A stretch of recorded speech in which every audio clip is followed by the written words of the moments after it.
Happy spooky month, my little starlings. The best time of the year is upon us. Cool weather, colorful leaves, treats aplenty, and most importantly, ghost stories. Now, depending on how well you know me, you may or may not be surprised to learn that I believe in ghosts. And, in fact, not only do I believe in them, but I've had a few paranormal encounters.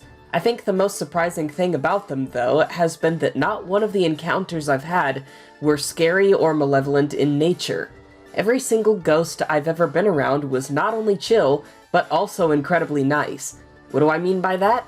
Well, pull up a chair, starlings, because you are about to hear some true ghost stories.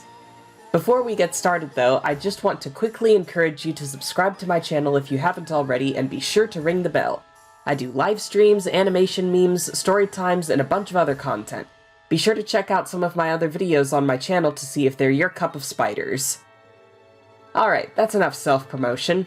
For now. It's time to get into what you all came for. Now, this first ghost I want to talk about is one I'm going to call Eyeless Jack. No, not the fictional creepypasta character.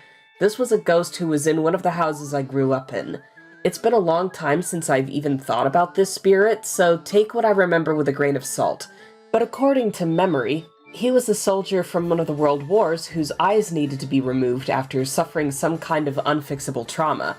I unfortunately can't remember what caused the need for the removal, but the point is, the man didn't have eyes.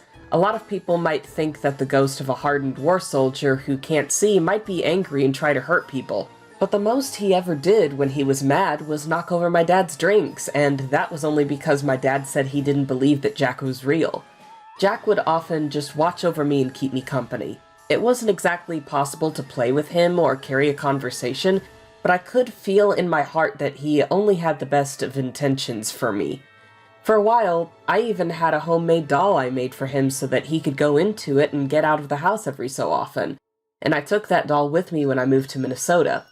I could feel his presence for the first few months, but once I'd made some friends and started adjusting to living in this new environment, I remember looking at the doll one day and I just knew he was gone. I don't know if he went back to that old house, or if he fulfilled some kind of purpose that granted him access to a different stage of the afterlife, but I'm just glad he got to be my friend, even if it was just for a little while. But that story is one that I don't have any real evidence of. I don't have anything I can show you. Heck, I don't even have the doll anymore. I wound up getting rid of it once I knew for sure he'd moved on. But the thing I have at least some evidence of is my visit to the Crescent Hotel on my 16th birthday. You see, I was a bit of a quirky kid growing up. Being a simple egg back then, not yet knowing I was trans, I can at least say that a lot of girls my age would throw a sweet 16 birthday party. And what did I want to do for my 16th birthday? Visit a haunted hotel, of course. Naturally, I also spent the day doing a bunch of other stuff in the town, but the hotel was the highlight, and not just because I got a special cheesecake just for me from the hotel's restaurant staff. If you're not aware of the Crescent Hotel, it's a building that's been around since 1886, nestled on top of a hill in the town of Eureka Springs, Arkansas.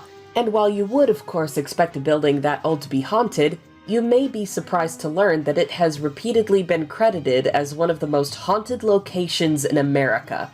It's gone from being a resort, to a women's college, to a hospital run by a quack who didn't even have a medical degree, and back to a resort.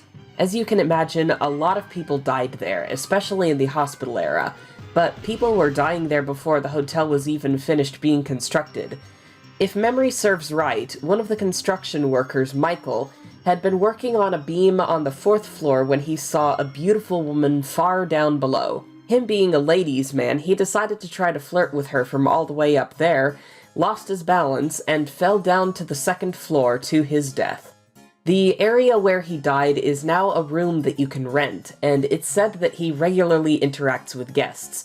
Consider this your Chekhov's gun for the story, but we'll stick a pin in Michael for now. But yeah, 16th birthday, I came here with my family and got to be part of a ghost tour run by the hotel staff. Photography was heavily encouraged, and on multiple occasions, we would take 2 or more photos of the same locations in the span of a few seconds. And in some of the photos, there would be bright glowing orbs, only for them to be gone just a few seconds later. You might be thinking that it's just dust, but believe me when I tell you they keep that place spotless. It's probably one of the cleanest places I've ever been to. They take incredible care of the place. Understandably so, given its reputation. One of the first stops we went to was the top of a spiral staircase, where the tour guide informed us that a toddler had once squeezed through the protective railings on the 4th floor and fell to the basement. He said that people often hear giggles or feel a poke or a pinch around this staircase, and even though I was a few feet away from everyone else, I did in fact feel a pinch on my leg at that staircase. I like to imagine that it was the ghost of the toddler wishing me a happy birthday. As the tour continued, my mom and I continued taking pictures and listening to the stories. Something I should note here was that one of my birthday wishes was to see Michael's room, but I had been told the room was checked out by some guests and I wouldn't be allowed to go inside. I was bummed, but not enough to dampen my spirits, pun intended. However, at one point during this tour, the guide said that he wanted everyone to hurry, and that he could feel the ghosts were urging him to get to Michael's room quickly. We followed him, and right as we got to Michael's room, the guests staying there not only left to go swimming, but gave me and nobody else permission to enter Michael's room. Nothing happened in there, and I wasn't able to get any photos because I didn't want to invade the room they'd checked out for too long and hold up the tour, but I did get a huge wave of happiness while I was in there. I think Michael must have somehow known about my birthday wish and wanted it to come true, because that moment became the highlight of my 16th birthday. To this day, the Crescent Hotel is one of my favorite locations, and I can't wait to visit it again. If you're ever in the area, I suggest paying a visit. You don't even have to stay for the night, they encourage visitors anyway. And if you don't go for the ghosts, go for the scenery. It's especially gorgeous in the summer and autumn when the trees in the surrounding forests are full and bright. Well, I hope you had fun listening to my stories, starlings. Whether you believe in ghosts or not, hopefully these got you in a nice and spooky mood. And hey, if you like spooky and autumnal things, you should check out my TeePublic. I've got some neat designs there for fall and Halloween that you can get as shirts, stickers, and tons of other cool items. Not only does it really help out the channel when you buy merch, but it also just warms my heart to know people like my art enough to want it as merch. It makes me incredibly happy when people share their photos of what they've ordered with me. So if you buy something, I hope you post it and tag me on Twitter or Instagram. That's all for now. I hope you stay tuned for my next live stream, which should be very soon. Peace out, and happy Halloween!